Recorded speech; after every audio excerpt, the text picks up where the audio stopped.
രാജ്യവ്യാപക തീവ്ര വോട്ടർ പട്ടിക പരിഷ്കരണത്തിന്റെ ആദ്യഘട്ടം 12 സംസ്ഥാനങ്ങളിലും കേന്ദ്രഭരണ പ്രദേശങ്ങളിലും ആരംഭിച്ചിരിക്കുകയാണ്.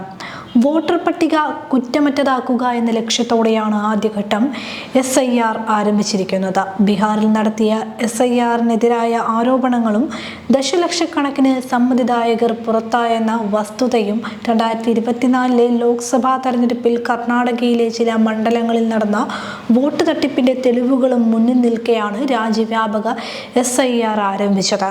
ബീഹാർ SIR സംബന്ധിച്ച് പരിഗണനയിലുള്ള ഹർജികളിൽ സുപ്രീം കോടതി അന്തിമ വിധി പറഞ്ഞിട്ടുമില്ല.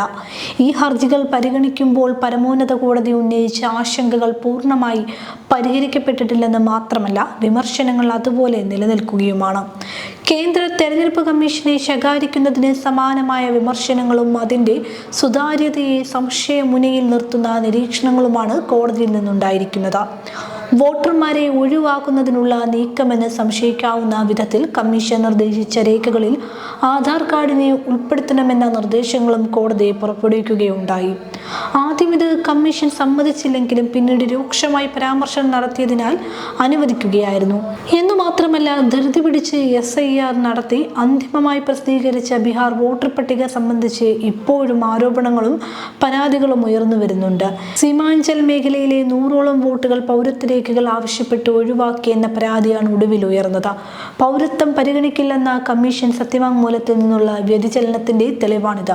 ഇതെല്ലാമായിട്ടും സുപ്രീം കോടതിയുടെ അന്തിമ വിധി വരുന്നത് വരെ കാത്തു നിൽക്കാതെ ധൃതി പിടിച്ചുള്ള രാജ്യവ്യാപക ആദ്യഘട്ട SIR പ്രഖ്യാപനം ഒന്നാമതായി നീതിന്യായ വ്യവസ്ഥയോടുള്ള വെല്ലുവിളിയാണ്. അടുത്ത വർഷം ഏപ്രിൽ മെയ് മാസങ്ങളിൽ നിയമസഭാ തെരഞ്ഞെടുപ്പ് നടക്കേണ്ട കേരളം, തമിഴ്നാട്, പശ്ചിമ ബംഗാൾ, പുതുച്ചേരി എന്നിവയ്ക്ക് പുറമെ ഛത്തീസ്ഗഡ്, ഗോവ, ഗുജറാത്ത്, മധ്യപ്രദേശ്, രാജസ്ഥാൻ, ഉത്തർപ്രദേശ്, ലക്ഷദ്വീപ്, ആൻഡമാൻ എന്നിവിടങ്ങളിലാണ് പ്രക്രിയ ആരംഭിച്ചിരിക്കുന്നത്.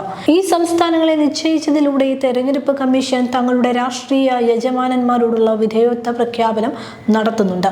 അത് ഏപ്രിൽ മെയ് മാസങ്ങളിൽ നിയമസഭാ തെരഞ്ഞെടുപ്പ് നടക്കുന്ന അസമിനെ ഒഴിവാക്കി എന്നുള്ളതാണ്. ഇതേ കാലയളവിൽ തെരഞ്ഞെടുപ്പ് നടക്കുന്ന 4 സംസ്ഥാനങ്ങളെ ഉൾപ്പെടുത്തിയപ്പോഴാണ് അസമിനെ സാങ്കേതിക കാരണം പറഞ്ഞ് ഒഴിവാക്കിയിരിക്കുന്നത്. 4ൽ 3 സംസ്ഥാനങ്ങളിലും പ്രതിപക്ഷ കക്ഷികളും പുതുച്ചേരിയിൽ BJP സഖ്യകക്ഷിയുമായാണ് ഭരിക്കുന്നത്. പുതുച്ചേരിയിലാകട്ടെ സഖ്യകക്ഷിയുമായുള്ള BJP ബന്ധത്തിൽ ഉലച്ചിലുണ്ടായിട്ടുമുണ്ട്. ഈ പശ്ചാത്തലത്തിൽ അസമിനെ മാത്രം ഒഴിവാക്കിയെന്നത് സദുദ്ദേശപരമാണെന്ന് കരുതുക വയ്യ.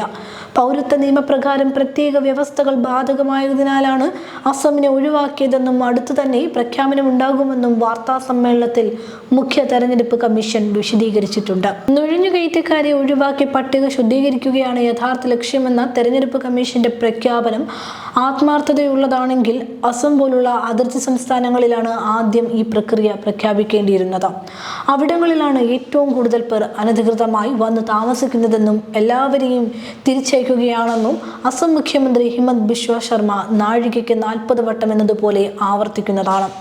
4 മാസത്തോളം നീണ്ടു നിൽക്കുന്ന പ്രക്രിയയാണ് മറ്റ് സംസ്ഥാനങ്ങളിൽ ആരംഭിച്ചിരിക്കുന്നത്. പെട്ടെന്ന് പ്രഖ്യാപിക്കുന്നില്ലെങ്കിൽ നിയമസഭാ തെരഞ്ഞെടുപ്പിന് മുമ്പ് ഇത് പൂർത്തിയാക്കുവാൻ സാധിക്കാതെ വരും. അതുകൊണ്ട് തന്നെ നുഴഞ്ഞുകയറ്റക്കാരുടെ വോട്ടുകളുടെ നേട്ടം BJPക്ക് കിട്ടിക്കോട്ടെ എന്ന ഉദാരതയാണോ അസാമിനെ ഒഴിവാക്കിയതിന് പിന്നിലെന്ന സംശയം സ്വാഭാവികമാണ്.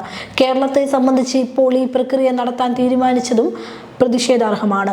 സംസ്ഥാനം അടുത്ത ആഴ്ച മുതൽ തദ്ദേശ സ്വയംഭരണ തെരഞ്ഞെടുപ്പ് പ്രവർത്തനങ്ങളിലേക്ക് കടക്കുകയാണ്.